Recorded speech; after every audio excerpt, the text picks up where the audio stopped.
présente un nouveau tutoriel sur Ciel Compta 2015 sur la création des journaux.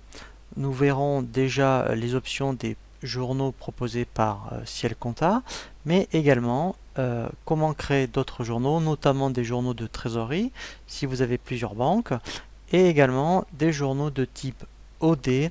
Si vous avez effectivement, moi je vous le conseille vivement d'ailleurs, si vous saisissez la TVA tous les mois ou au trimestre lorsque vous faites la déclaration, il faut constater si vous avez ce qu'on appelle un crédit de TVA ou une TVA à payer. Donc il faut passer une écriture. Donc là, je vous conseille vraiment de créer un journal spécifique et également un journal pour les salaires. C'est toujours bien de distinguer différents types de journaux d'OD plutôt que d'utiliser un seul journal OD où vous allez avoir tout dans le même journal. Ça va être un petit peu un journal fourre-tout. C'est beaucoup mieux d'essayer de distinguer un petit peu les journaux en fonction du type d'écriture. Nous allons voir dans un premier temps les journaux proposés par Ciel pour voir les options à paramétrer. Dans le menu Liste, vous avez donc l'option ici Journaux. Et donc par défaut, vous avez ces journaux-là. Alors, le premier journal, ce sont ce qu'on appelle les journaux des à nouveau.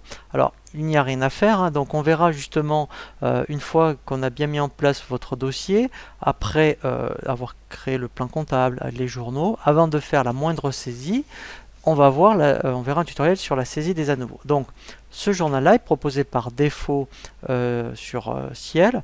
Il n'y a rien à faire par défaut.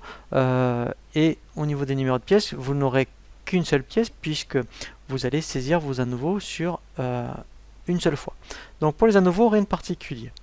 Au niveau de la trésorerie, donc c'est là où il y a le plus de particularités, vous en avez déjà un par défaut qui s'appelle BQ. Alors, vous pouvez très bien modifier banque, si admettons vous êtes à la Banque Populaire, voilà. Et ensuite, voilà, ce qu'il faut absolument faire, c'est utiliser ce qu'on appelle une contrepartie automatique en saisie. Ça veut dire quoi?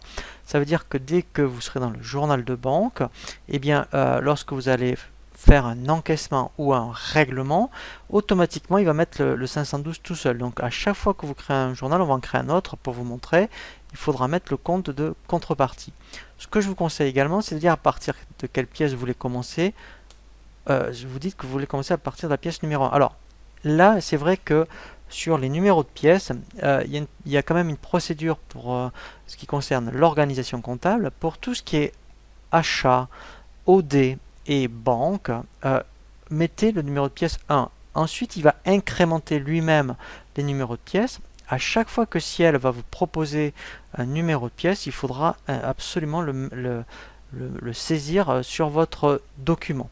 Comme ça, après, vous aurez un classeur de vente, un classeur d'achat, et un classeur pour les OD, et un classeur pour tout ce qui est banque. Comme ça, vous mettrez le numéro que vous propose Ciel, alors que dans les ventes, ce qui fera foi, vous verrez, ça sera le numéro de facture, de vos factures, donc que vous faites avec un logiciel informatique. Alors, c'est vraiment très intéressant de faire ça parce que si vous mettez rien, à chaque fois il va vous demander un numéro de pièce et il y a beaucoup de clients qui mettent un petit peu les numéros de facture des fournisseurs. Alors il n'y a aucune suite logique dans les numéros.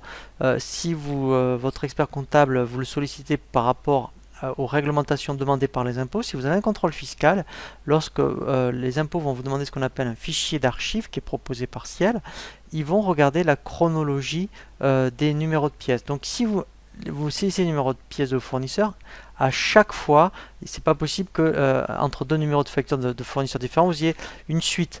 Donc ce qui fait, il faut absolument mettre le numéro de pièce proposé par Ciel, comme ça les impôts verront bien que vous commencez à partir de la pièce 1 et puis etc. Et si par malheur il y a un trou, ils vont vous demander mais pourquoi vous passez par exemple de la pièce 10 à la pièce 12. Voilà, alors que si vous c'est un numéro à chaque fois de vos numéros de facture fournisseur, ça ne va correspondre à rien. Voilà, donc c'était juste une petite parenthèse. Ensuite, si vous voulez créer un deuxième journal de trésorerie, donc quand on fait créer, donc admettons on veut créer SEG pour Société Générale par exemple, ici vous indiquez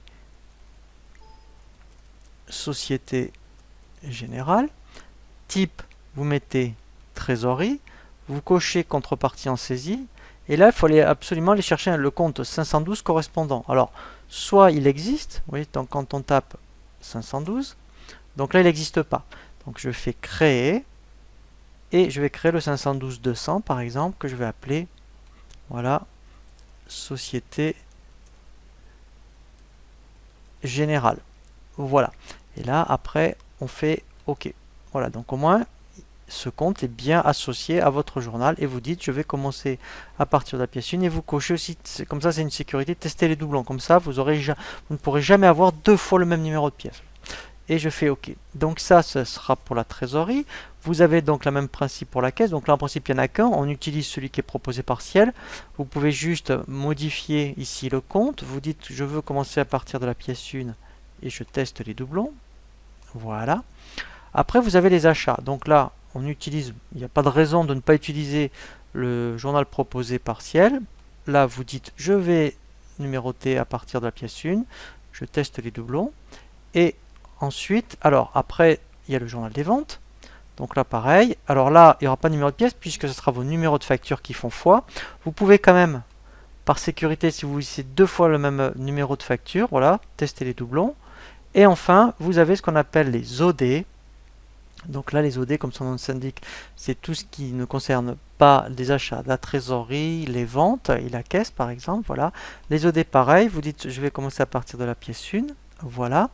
Et là, je vous conseille, vous voyez, mettons pour les salaires notamment, de mettre, mettons, un journal que vous pouvez appeler PA pour paye ou SA pour salaire. Voilà. Vous mettez journal, voilà, des salaires. Et pareil, là, il sera de type OD. Voilà. Et là, prochain numéro de pièce, vous dites, moi je vais commencer à partir de la pièce 1 et je testerai les doublons. Voilà. Donc là, tout ce qui va concerner le social, vous allez le saisir dans ce journal spécifique. Voilà, et on fait OK. Voilà, donc là, on a bien vu, je dirais, tous les types de journaux que vous pouvez rencontrer. Donc là, maintenant, on est prêt à commencer à faire la saisie. Et le premier tutoriel que je vous propose ensuite sur la saisie, ce sera le tutoriel sur la saisie des à nouveau. Je vous dis à très bientôt sur jeanpierreviette.com pour un nouveau tuto.